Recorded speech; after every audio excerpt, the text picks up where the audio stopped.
महाराष्ट्र की राजनीति के सबसे तेज तर्रार, बेबाक और अप्रत्याशित नेताओं में शुमार अजीत अनंतराव पवार अब इतिहास बन चुके हैं। बुधवार सुबह बारामती एयरपोर्ट पर लैंडिंग के दौरान हुए दर्दनाक प्लेन क्रैश में उनका निधन हो गया। उनके साथ मौजूद पर्सनल असिस्टेंट, सुरक्षाकर्मी और क्रू समेत कुल 5 लोगों की भी मौत हो गई।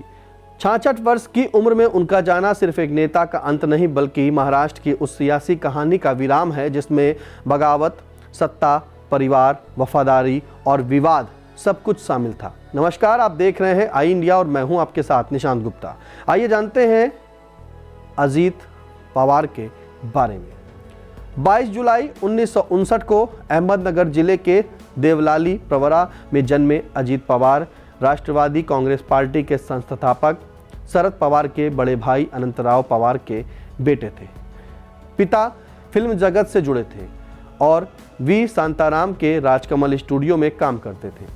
शुरुआती पढ़ाई Maharashtra education society high school Baramati में हुई और आगे की पढ़ाई उन्होंने शिवाजी यूनिवर्सिटी कोल्हापुर से की।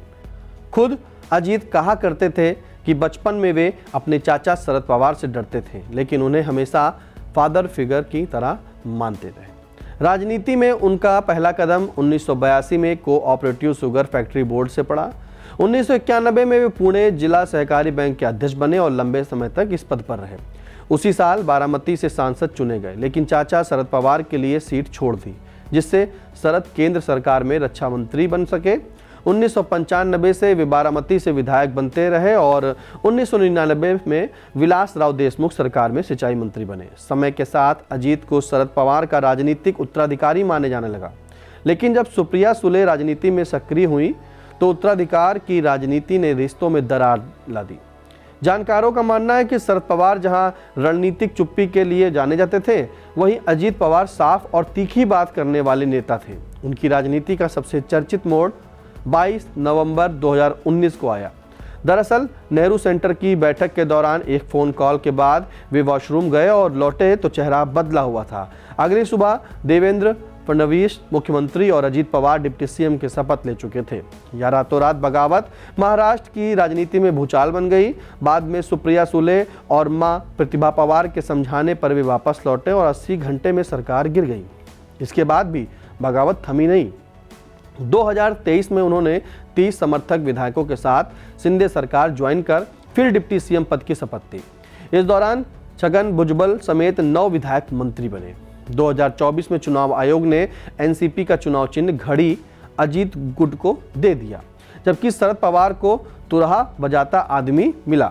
अजीत पवार का राजनीतिक सफर जितना तेज था, विवाद भी उतने बड़े रहे। उन पर सिंचाई घोटाले में 70,000 करोड़ के आरोप लगे। हालांकि उन्होंने इसे साजिश बताया। बांध में पानी नहीं है तो क्या पेशाब करके भरे, और वोट नहीं दिया तो पानी बंद कर देंगे जैसे बयान भी उनके सुर्खियों में रहे। निजी जीवन में उन्होंने सुनेत्रा पवार से शादी की। उनके बेटे जय पवार और पार्थ पवार हैं। तमाम सियासी मतभेदों के बावजूद परिवार में दिवाली साथ मनाने की परंपरा बनी रही।